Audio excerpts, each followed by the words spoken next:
कैसे हुई थी पांडवों की मौत? स्वर्ग की जगह पांडवों को क्यों मिला नर्क? आइए सुनते हैं महाभारत की एक कथा को।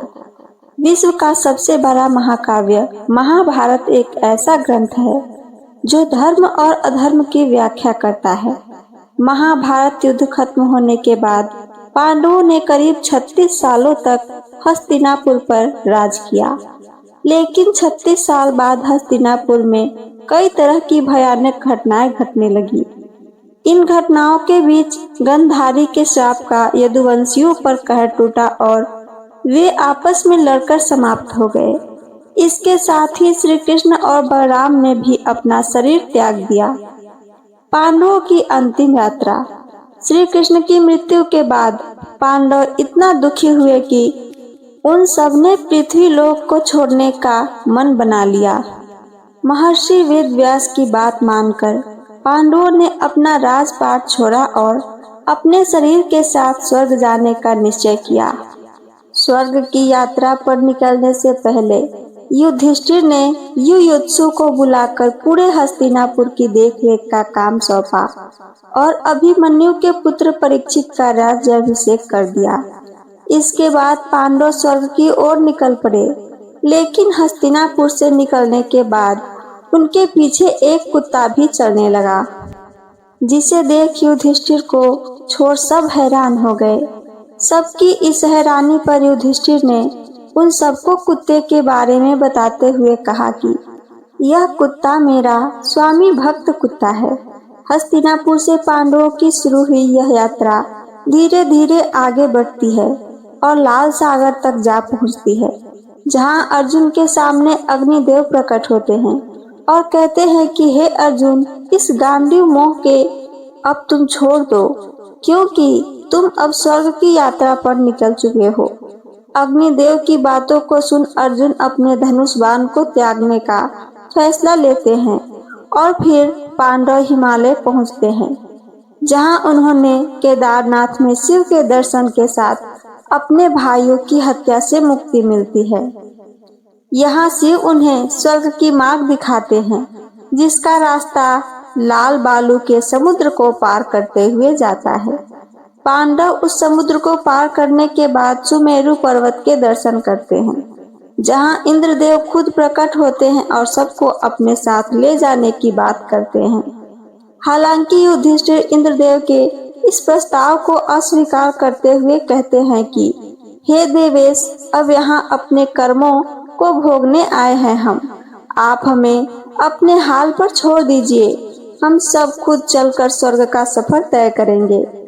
युधिष्ठिर की इन बातों को सुन इंद्रदेव प्रसन्न होते हैं और वहां से चले जाते हैं।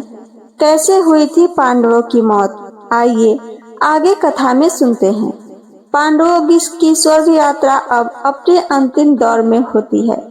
भगवान इंद्र के दर्शन के बाद जैसे ही पांडव आगे बढ़ते हैं, तभी द्रौपदी लड़खड़ाकर गिर जाती है। यह स्वर्ग तक पहुंचने वाला सफर होता है, जिसमें पीछे मुड़कर नहीं देखा जाता। इसलिए जब द्रौपदी गिर जाती है, तब पांडव बिना किसी दुख का परवाह किए आगे बढ़ जाते हैं। कुछ समय बाद भीम युधिष्ठिर से पूछते हैं कि द्रौपदी ने आखिर ऐसा क्या पाप किया है कि वह बीच रास्ते में हमारा साथ छोड़ दी।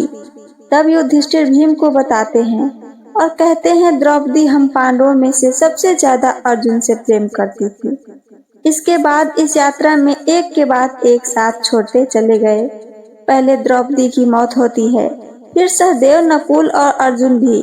महाभारत के सर्वश्रेष्ठ धनुर्धरों में से एक अर्जुन जैसे ही बीच रास्ते में गिरते हैं, वैसे ही भीम आश्चर्य में पड़ जाते हैं और युधिष्ठिर से फिर पूछते हैं कि आखिर ये कैसे हो सकता है, क्या अर्जुन भी पापी है?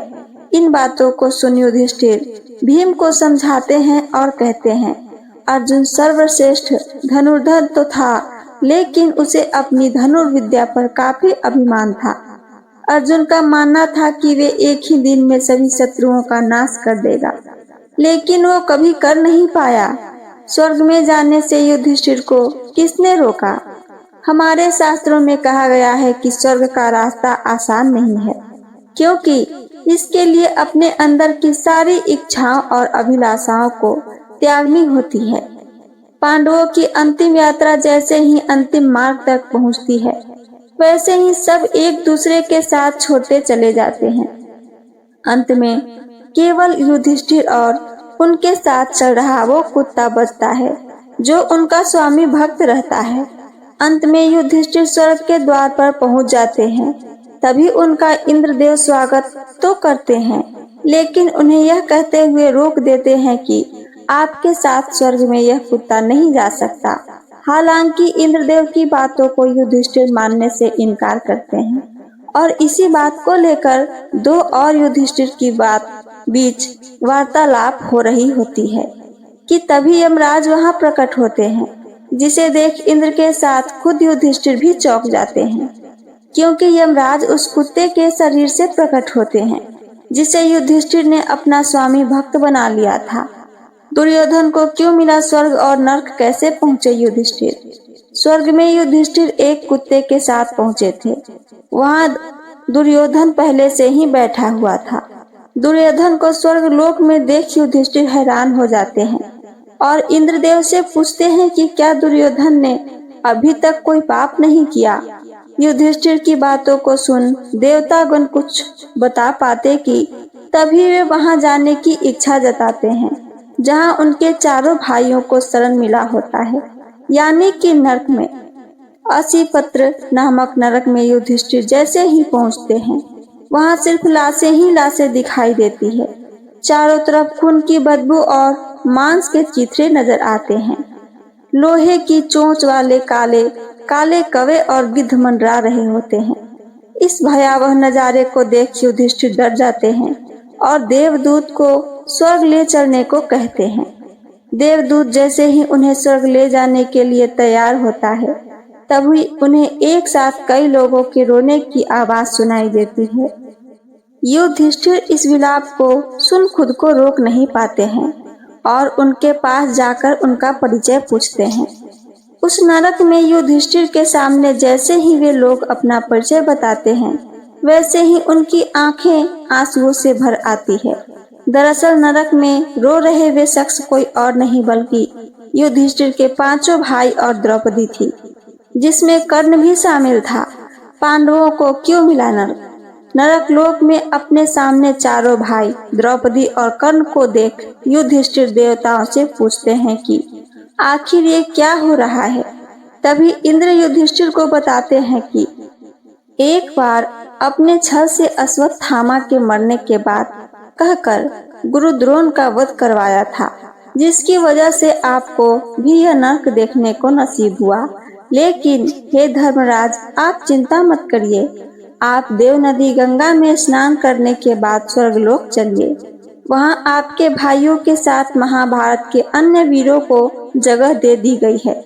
इंद्र की बातों को मान धर्मराज युधिष्ठिर देव गंगा नदी में अपने शरीर का त्याग करते हुए एक दिव्य आत्मा का रूप धारण करते हैं, जिसके बाद इंद्रदेव उन्हें उस जगह पर ले जाते हैं जहां भगवान श्री कृष्ण के साथ अर्जुन और सभी पांडवों के अलावा कर्ण और महाभारत के सभी वीर मौजूद रहते हैं। स्वर्गलोक के इस मनमोहक नजारे को देख युधिष्ठिर इंद्रदेव को धन्यवाद देते हैं और अपने संग संबंधियों के साथ रहने लगते हैं। तो ये थी मेरी आज की महाभारत से ली हुई कथा। मेरी कथा आप सबको पसंद आई हो तो चैनल को सब्सक्राइब करके वीडियो को लाइक करना ना भूलें। साथ साथ अपना एक प्यारा सा कमेंट करके हमें जरूर बताएं कैसी लगती है मेरी हर कहानी आप सबको। सुनने के लिए धन्यवाद। जय श्री कृष्णा। राधे राधे।